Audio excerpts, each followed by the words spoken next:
One, how much is acceptable? How much immigration can we comfortably accept? And I'm going to think of that in terms of some raw numbers.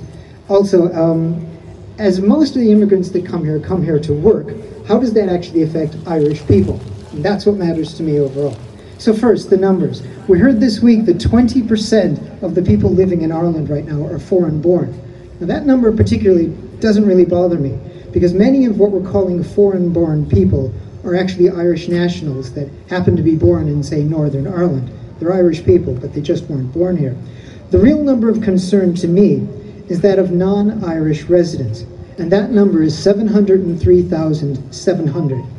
So think of it this way. That is more than the entire population of the 10 least populated counties in Ireland. So, as mentioned, Simon Covey plans to bring in 1 million more people into this country in the near future. But with that, he says about 500,000 of them will not be Irish.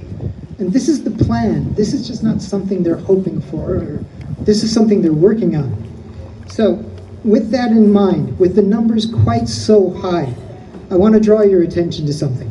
In 2004, the Irish government changed a little bit of legislation to enable not just EU immigrants to vote in this country, but to allow every single refugee and every single asylum seeker a right to vote in our local elections.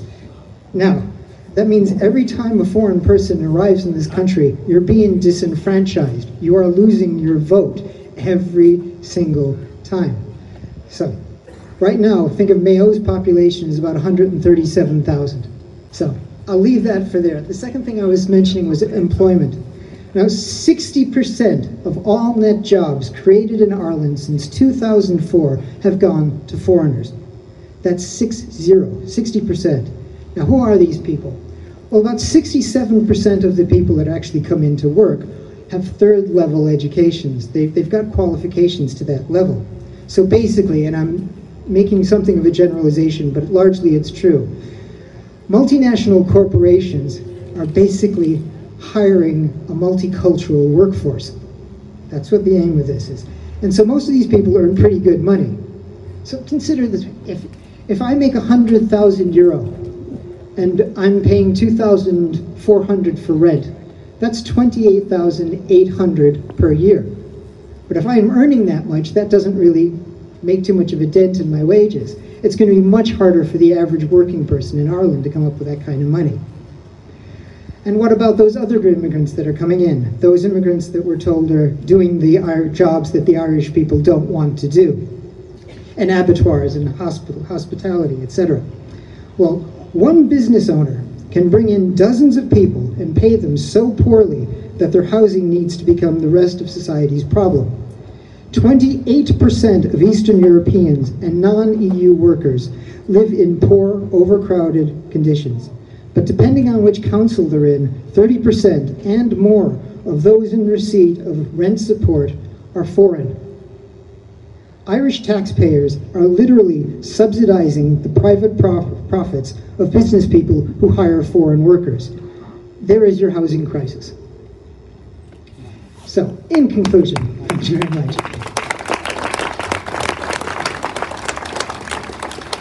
In conclusion, I often hear if a foreigner comes here and works and pays their taxes, that's acceptable immigration. And of course, to a degree it is. But what if Simon Covey is right? What if the Irish economy is going to bring in tens of thousands or hundreds of thousands more people? But Ireland is not just an economy. Ireland is our ancestral home. We have a duty of care. And whatever ideal number for immigration is, we have already surpassed it. Yes, Ireland is the land of... Yes, Ireland is the land of 100,000 welcomes. It is not the land of 1 million welcomes. Our hospitality is being abused. My name is Daithí Ó Fallamháin. Thank you very much.